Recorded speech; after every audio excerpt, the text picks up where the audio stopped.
Où sont passés tes amis? Pourquoi as-tu été abandonné et trahi alors qu'aucun motif de condamnation n'avait été retenu contre toi? La foule criait toujours plus fort: crucifie-le. Alors les autorités t'ont livré pour satisfaire le plus grand nombre. Comme moi, tu as vécu cette solitude dans les épreuves et les angoisses. Tu as souffert et pleuré avec moi.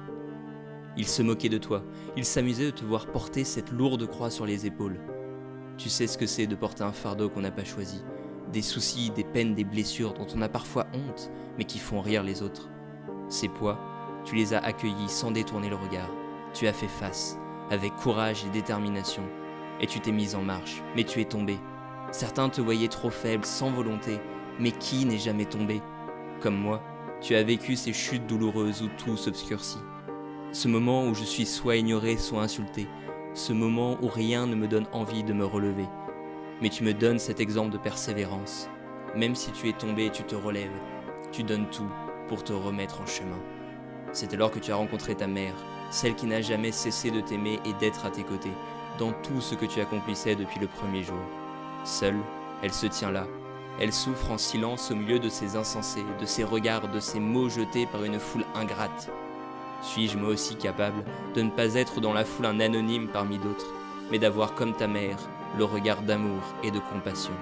Suis-je attentif à ceux qui souffrent et que tout le monde ignore, comme Simon qui revenait de ses champs et qui se retrouva à porter lui aussi cette croix pour t'aider alors qu'il ne te connaissait pas? Suis-je prêt à servir en toutes circonstances, dans ma vie de tous les jours? Car au soir de ma vie, c'est bien cela qui restera. Ai-je servi et aimé? Comme toi, Jésus, suis-je prêt à accepter de me faire aider, d'être accompagné sans faire preuve d'orgueil? En continuant la montée, tu as croisé Sainte Véronique, qui s'est mise à essuyer délicatement tes larmes.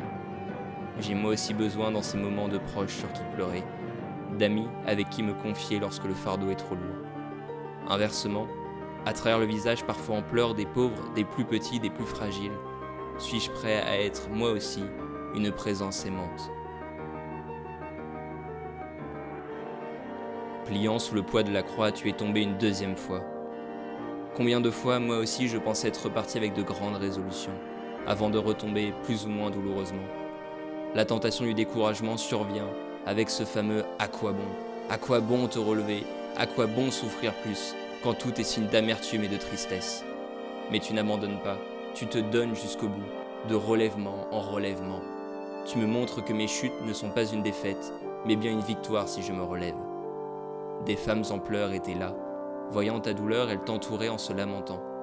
Tu aurais pu te plaindre avec elles, accuser et critiquer la foule insensible qui t'entourait. Et pourtant tu ne condamnas personne. Tu m'invites plutôt à pleurer sur moi-même pour regretter et pleurer mes propres fautes, sans accabler les autres.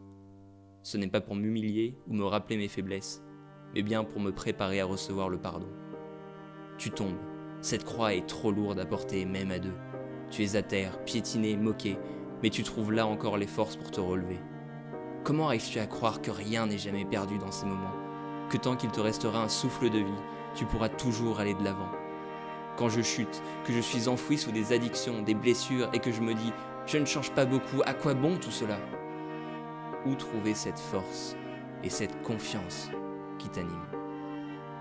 Nous voilà enfin arrivés au sommet du mont Golgotha.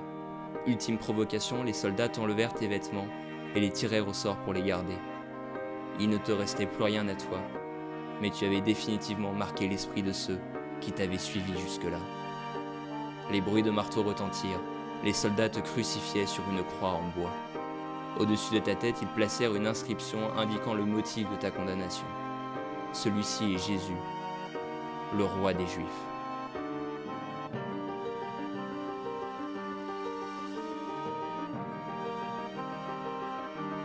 Les passants et les autorités se moquaient de toi, alors que tu ne pouvais plus agir. Pourtant, tu as vécu cet acharnement en aimant et en pardonnant à tes bourreaux. Voyant ta mère et un de tes proches, tu les confias l'un l'autre en disant « Femme, voici ton fils, puis voici ta mère. » Alors tu poussas un grand cri « Père, entre tes mains, je remets mon esprit. » Et après avoir dit cela, tu expiras. Le centurion romain à tes côtés déclara alors, « Vraiment, celui-ci était le Fils de Dieu. » Jésus a béni les gens qui l'ont maudit. Il a prié pour les gens qui l'ont torturé. Il n'a pas riposté, mais a pris sur lui nos souffrances par amour. Il est tombé, mais à chaque fois il s'est relevé avec nous. Il a vécu nos douleurs, nos peines, nos fardeaux. Il est mort pour ses ennemis sur la croix. Et donc il est mort pour nous tous. C'est pourquoi nous croyons que Jésus-Christ t'aime. Il a donné sa vie pour te sauver. Et maintenant il est vivant, à tes côtés chaque jour, pour t'éclairer, pour te fortifier, pour te libérer. Telle est notre foi. Telle est la foi de l'Église. Telle est notre raison d'être.